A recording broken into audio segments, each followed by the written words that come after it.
നിങ്ങളുടെയൊക്കെ ഈ ഒരു ബാക്ക്ഗ്രൗണ്ട് ലൈക്ക് ദിസ്, ഇവിടെ ബൈക്ക്, ഇവിടെ ഇത് ചെറിയ ലാഗ് ഉണ്ട് കേട്ടോ, നോക്കണ്ട. ഇവിടെ ഈ ഒരു സംഭവം ഇങ്ങനെയൊക്കെ കണ്ടിട്ടുണ്ടാവും. പക്ഷെ ചില പ്ലേയേഴ്സിൻ്റെ ബാക്ക്ഗ്രൗണ്ട് ഇതേ കാണുന്ന ബുയാന്ന് ഇപ്പോൾ എഴുതിയേക്കുന്ന സംഭവം ഇവിടെ വേറെ ബാക്ക്ഗ്രൗണ്ട് ഒന്നും ഇല്ലാത്ത പോലെ വന്നൊരു സംഭവം ഉണ്ടാവും. അതെങ്ങനെ വരുന്നു എങ്ങനെയാണെന്ന് പറയാം. നിങ്ങൾ ജസ്റ്റ് ചെയ്യേണ്ട ഇത്രേ ഉള്ളൂ. സെറ്റിങ്സ് എടുക്കുക നമ്മുടെ ഫ്രീ ഫയറിൽ. എന്നിട്ട് ഏറ്റവും താഴെ ചെല്ലുമ്പോൾ FF Max എന്ന് കാണും. അതിൽ ക്ലിക്ക് ചെയ്തിട്ട് ഈ രണ്ടാമത്തെ ലോബി സ്റ്റൈൽ എന്നുള്ളത് ഡൈനാമിക് ആയിരിക്കും. അത് നമ്മൾ ജസ്റ്റ് ക്ലാസിക് ആക്കും കേട്ടോ.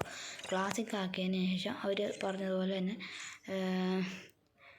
വെൻ കണ്ടോ changes will applied after when we നമ്മൾ പിന്നെ റീസ്റ്റാർട്ട് ചെയ്യുമ്പോൾ കാണിക്കും അതിൻ്റെ ഇത് തന്നെ. അപ്പോൾ നമ്മൾ ഇത്രയും ചെയ്യേണ്ടുള്ളൂ.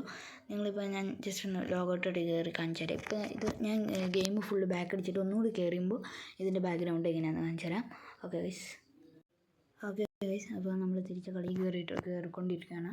അത് കാണിച്ചു തരാം. നമ്മളിപ്പോൾ അത് നമ്മുടെ ക്ലാസിക്കിലോട്ട് ആക്കിയതിന് ശേഷം എങ്ങനെയാണ് ഇത് നമ്മൾ ജസ്റ്റ് ഷെയർ ചെയ്യുക, ലൈക്ക് ചെയ്യുക, സബ്സ്ക്രൈബ് ചെയ്യുക. നിങ്ങളുടെ അറിയാൻ പാടില്ലാത്ത അറിയാൻ പാടില്ലാത്ത കൂട്ടുകാർക്ക് അയച്ചു കൊടുക്കുക കേട്ടോ. ഇത് കണ്ടു ഇതിപ്പോൾ നമ്മുടെ ഫോണിപ്പോൾ ഞാൻ അനക്കണോണ്ട് കേട്ടോ. ഇതിപ്പോൾ സ്റ്റഡി ആയിട്ടല്ലേ ഇരിക്കണേ, പക്ഷെ ഞാൻ എൻ്റെ ഫോൺ അനക്കുമ്പോൾ എൻ്റെ ബാക്ക്ഗ്രൗണ്ട് അനങ്ങുന്നുണ്ട്. അതാണ് എൻ്റെ പ്രത്യേകത. അപ്പോൾ നിങ്ങൾ ജസ്റ്റ് ചെക്കൗട്ട് ചെയ്യുക നിങ്ങൾ ആഗ്രഹം ഉണ്ടെങ്കിൽ. പിന്നെ അതേപോലെ നിങ്ങളുടെ അറിയില്ലാത്ത കൂട്ടുകാർക്ക് ജസ്റ്റ് ഷെയർ ചെയ്ത് കൊടുക്കുക കേട്ടോ. ജസ്റ്റ് സബ്സ്ക്രൈബും ചെയ്ത് ലൈക്കും